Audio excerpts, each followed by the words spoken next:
जय हिंद, जय भारत। आज का जो हमारा है इकोनॉमिक्स का पार्ट 5 है, लेकिन इससे पहले एक आवश्यक सूचना है कि जितने भी एसएससी जीडी के कैंडिडेट हैं, जो एसएससी जीडी का फॉर्म भर चुके हैं या फिर भरेंगे, उनके लिए एक सूचना है कि हमारे यहाँ ऑफलाइन क्लास एसएससी जीडी का बिल्कुल फ्री में करवाया जाता है। मैथ, रीजनिंग और इसके अलावा जीके जीएस, मैथ, रीजनिंग और जीके जीएस का एकदम फ्री ऑफ कॉस्ट है। आप इसका लाभ उठाएं और इसका टाइमिंग है 10 से लेकर 12 बजे तक। 40-40 मिनट का क्लास होगा, बीच बीच में 10 मिनट का आपको टाइम मिलेगा रेस्ट। उसके बाद हम लोग क्लास को शेड्यूल को बढ़ाएंगे, पहले मैथ, फिर रीजनिंग और इसके बाद जीके जीएस।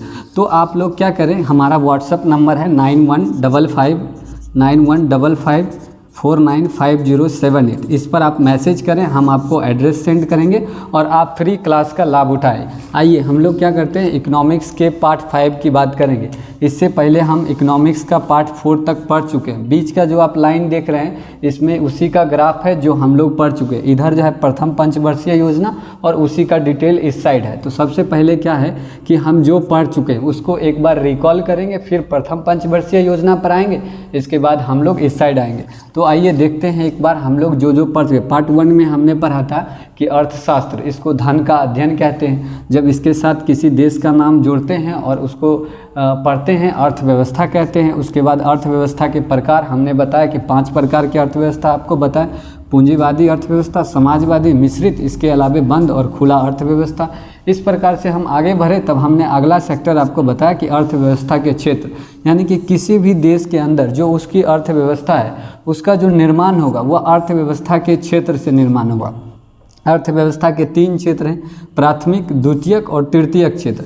इन्हीं तीनों क्षेत्रों को मिलाकर क्या होता है, किसी भी देश का अर्थव्यवस्था जो है उसका डेवलपमेंट होता है। मानकर चलिए कि ये जो क्षेत्र है, तीनों क्षेत्र अगर बहुत अच्छा होगा तो उस देश का अर्थव्यवस्था बहुत अच्छा होगा। अगर ये तीनों क्षेत्र बहुत अच्छा से काम नहीं करता है या फिर इन तीनों में से किसी एक की कमी है, तो किसी भी देश की अर्थव्यवस्था उतना अच्छा परफॉर्मेंस नहीं करेगी। इसी तरह हम लोग आगे बढ़े, उसके बाद अर्थव्यवस्था यानी इंडियन इकोनॉमी के हिस्टोरिकल बैकग्राउंड में गए थे। अब पूरा पार्ट 1, 2, 3, 4 इस साइड से वीडियो अगर देखेंगे इस तरह से तो आपको समझ में आएगा। हमने हिस्टोरिकल बैकग्राउंड पे गया। हिस्टोरिकल बैकग्राउंड में हम आपको बताए थे कि दादा भाई नौरोजी ने पर कैपिटा इनकम 20 रुपया बताया था 1866-67 में। उसके बाद हमने दादा भाई नौरोजी का डिटेल किया। उनके डिटेल के बाद हम बताए कि देश के आज़ादी के बाद 1949 में देश के अंदर राष्ट्रीय आय समिति का गठन हुआ और इसके अध्यक्ष थे पीसी महालनोबिस। हमने पीसी महालनोबिस का डिटेल किया और उसके बाद हम 1949 पर जस्ट अगले साल 1950 में योजना आयोग बनी। तब हम योजना आयोग, और उसके बाद क्या है कि योजना आयोग का कॉन्सेप्ट मोदी जी 2014 में ख़त्म कर दी और उसी के जगह पर नीति आयोग को लाए। तो हमने इसको यहीं पर जोड़कर समाप्त किया, नीति आयोग को। उसके बाद हमने आपको बताया कि योजना आयोग जो है वह पंचवर्षीय योजना आयोग सरकार को पंचवर्षीय योजना के संबंध में सलाह देती थी, जबकि नीति आयोग जो है वो सरकार को विजन 15 के संबंध में सलाह देगी। तो सबसे पहले क्या होगा कि पंचवर्षीय योजना पढ़ना पड़ेगा, क्योंकि योजना आयोग 1950 में बना। उसके बाद एक एक करके टोटल जो है 12 पंचवर्षीय योजना बने। तो हमको इन पंचवर्षीय योजना का डिटेल करना होगा। तो हमें क्या है कि सबसे पहले अब यहाँ से हमको तरीका सीखना होगा कि योजना आयोग क्या करती थी, सरकार को पंचवर्षीय योजना के संबंध में सलाह देती थी। तो सबसे पहले प्रथम पंचवर्षीय योजना को पढ़ेंगे और इस प्रथम पंचवर्षीय योजना में जो हमें सेक्टर मिलेगा, मानकर चलिए कि प्रथम पंचवर्षीय योजना में क्या हुआ कि कृषि पर फोकस किया गया, क्योंकि जब देश आज़ाद हुआ उस समय देश में भूखमरी यानी कि भोजन की समस्या थी और इस समस्या से निपटने के लिए सरकार ने क्या किया, पहला जो प्लानिंग बनाया उस प्लानिंग में कृषि पर फोकस किया। तो क्या है कि हम लोग ये पहले प्रथम पंचवर्षीय योजना का डिटेल कर लेंगे। उसके बाद जो हमको टॉपिक मिलेगा, जैसे कृषि का टॉपिक मिला तो हम लोग कृषि का भी यहीं साथ साथ डिटेल कर लेंगे। उसके बाद दूसरी पंचवर्षीय योजना पर पढ़ेंगे और इस तरह से हमारा पूरा जो इकोनॉमिक्स का है अब सेक्टर चलेगा। जब तक हम 12 पंचवर्षीय योजना को पढ़ेंगे तब तक हमारा 70 से 75% तक इकोनॉमिक्स ख़त्म हो जाएगा। उसके बाद जो बचेगा मिसलेनियस के तौर पर, उसको हम सबसे लास्ट में देखेंगे। तो आइए क्या करते हैं, योजना आयोग के बाद जस्ट हम पंचवर्षीय योजना को पढ़ेंगे। आप इस ग्राफ को प्रॉपर रूप से याद रखेंगे। क्या है कि जब इस ग्राफ के माध्यम से पढ़ेंगे तो इकोनॉमिक्स आपको बेहतर ढंग से समझ में आएगा। अब आइए प्रथम पंचवर्षीय योजना पर आते हैं। योजना आयोग जो है सरकार को प्रथम पंचवर्षीय योजना या फिर पंचवर्षीय योजना के संबंध में सलाह देती थी जब ये योजना बनाई जाती। जैसा कि नाम है पंचवर्षीय योजना, तो ये योजना 5 साल तक चलेगी, पंचवर्षीय है। तो सरकार जब नई सरकार बनी तो इस योजना का शुभारंभ 1 अप्रैल 1951 से 31 मार्च 1956 तक पूरा 5 साल तक चली। और इस योजना का मॉडल जो है हेरोल्ड डोमर के द्वारा तैयार किया गया। ये प्रश्न में भी पूछे जाते हैं कि प्रथम पंचवर्षीय योजना का मॉडल किसने तैयार किया, वो हेरोल्ड डोमर के द्वारा तैयार किया गया। तो आप पहले डेट और उसके बाद इस योजना का मॉडल किसने तैयार किया, आप इसको याद रखेंगे। इसके बाद मेन फैक्टर ये है कि जब योजना बनी तो उस योजना के संबंध में कौन कौन से कार्य होंगे, उसको कहते हैं उद्देश्य। तो क्या है कि प्रथम पंचवर्षीय योजना बनी, सरकार ने इसमें 3 फैक्टर रखे, यानी कि 3 इसका मेन उद्देश्य था कि कृषि पर बल दिया जाएगा, उसके बाद बढ़ती महंगाई को कम करना, और लास्ट पॉइंट है जो खाद्यान्न संबंधी समस्या का निपटारा करना।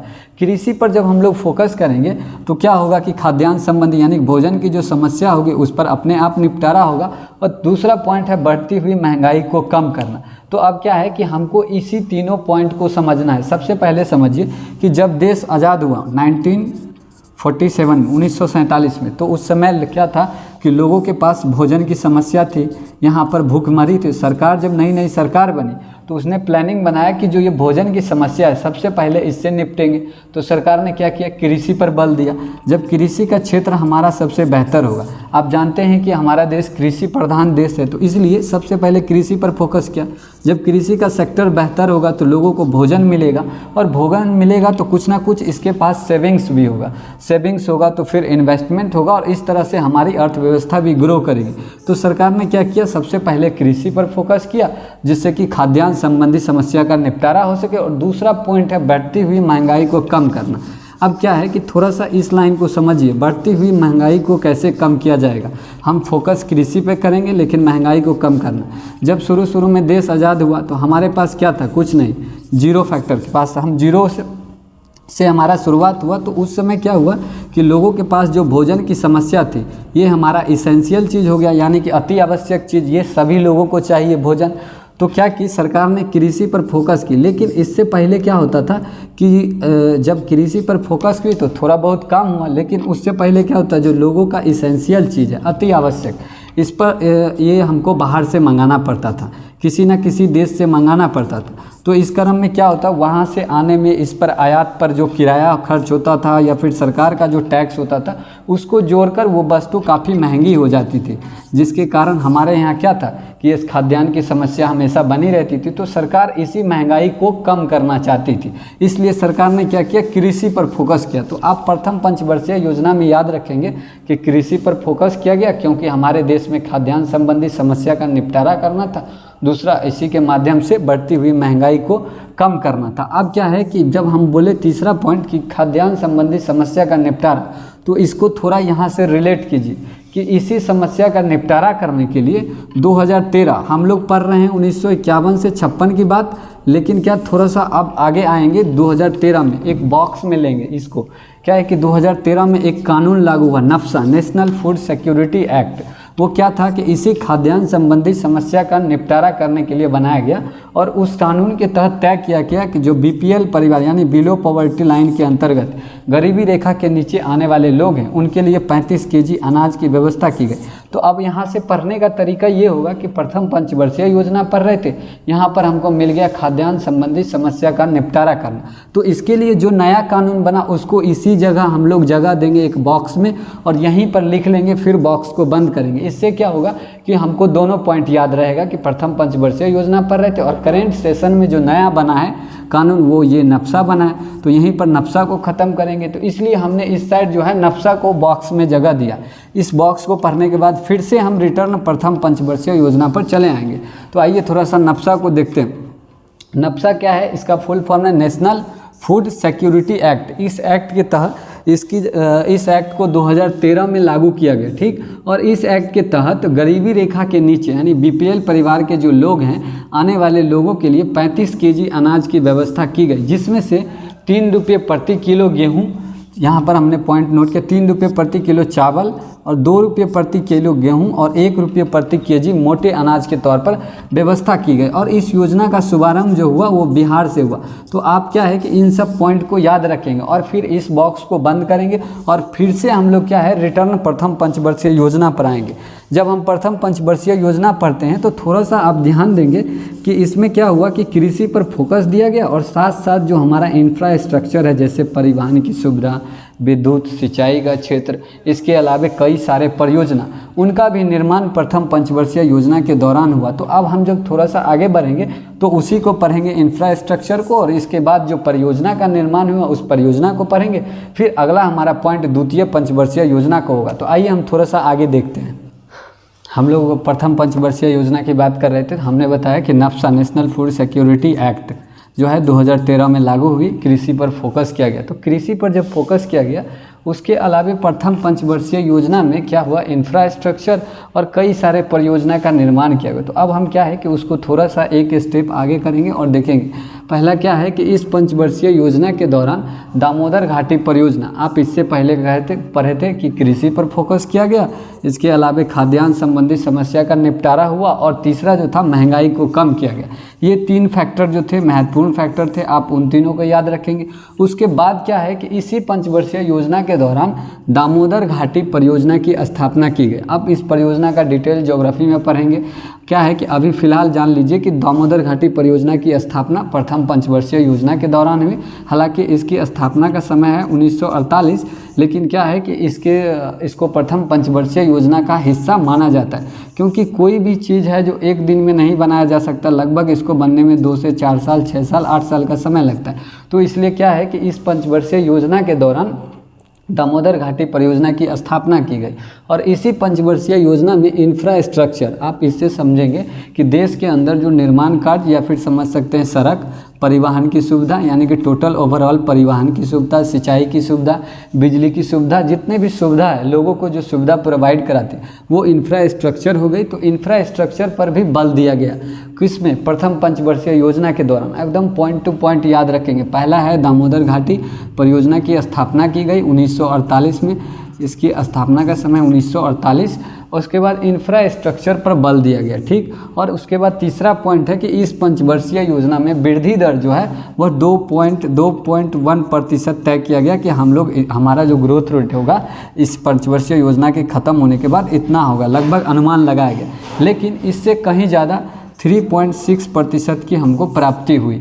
तो क्या है कि यह योजना जो है बिल्कुल सफल योजना रही, क्योंकि हमने अनुमान लगाया कि 2.1% प्राप्त किया जाएगा, लेकिन 3.6% की प्राप्ति हुई। और प्रति व्यक्ति आय में भी 1.8% की वृद्धि हुई। तो आप प्रति व्यक्ति आय जो है पिछला वीडियो देखेंगे तो आपको पता चल जाएगा कि प्रति व्यक्ति आय क्या है, इसका हमने फुल डिटेल किया। अब आइए सामुदायिक विकास कार्यक्रम। इसी पंचवर्षीय योजना के दौरान सामुदायिक विकास कार्यक्रम अमेरिका के सहयोग से शुरू हुआ था 2 अक्टूबर 1952 को। तो आप इस पॉइंट को भी याद रखेंगे और आपसे प्रश्न में पूछे जाएंगे कि CDP कम्युनिटी डेवलपमेंट प्रोग्राम की शुरुआत कब हुई, तो 2 अक्टूबर 1952 को और अमेरिका के सहयोग से। इस तरह से क्या है कि पूरा पंचवर्षीय योजना का जो हमारा पॉइंट टू पॉइंट था हमने आपको नोट करवा दिया। इसके अलावा हमने आपको बताया कि जब भी हम पंचवर्षीय योजना को पढ़ेंगे तो उसमें जो भी हमें मेन फैक्टर मिलेगा, जैसे क्या है कि प्रथम पंचवर्षीय योजना में हमने बताया कि मेन रीजन क्या था कि देश में भूखमरी की समस्या थी, भोजन की समस्या थी। तो उस समस्या से निपटने के लिए उस समय की गवर्नमेंट ने प्लानिंग बनाया कि हम लोग कृषि पर फोकस करेंगे। तो मेन चीज़ क्या हुआ, प्रथम पंचवर्षीय योजना में कृषि पर बल दिया गया। आपको 90% केसेज में यही सवाल पूछे जाएंगे कि प्रथम पंचवर्षीय योजना में किस पे बल दिया गया, कृषि पे बल दिया। आप इसको याद रखें। तो क्या है कि कृषि पे बल दिया, तो थोड़ा सा हम लोग क्या करेंगे, कृषि का बेसिक हम लोग पढ़ लेंगे। हमने तुरंत इसके बाद कृषि को टॉपिक में ले लिया, तो ये सब हमारा एकदम सीरीज में जाएगा। तो अब क्या है कि कृषि का थोड़ा बहुत हम बेसिक जान लेंगे, उसके बाद दूसरी पंचवर्षीय योजना पर आएंगे। तो कृषि का बेसिक थोड़ा सा देखते हैं। कृषि जो है भारत में कृषि प्रधान देश है, सबको पता है। कुल श्रम शक्ति का यहाँ 54%, यानी कि टोटल जितने भी लोग काम करने वाले मजदूर वगैरह जो भी, उनको सबको मिलाकर 54% लोग जो है कृषि क्षेत्र में कार्य करते हैं लगभग। इससे 2% कम हो या फिर 2% ज़्यादा हो, यह करेंट का चीज़ है, बदलते रहता है।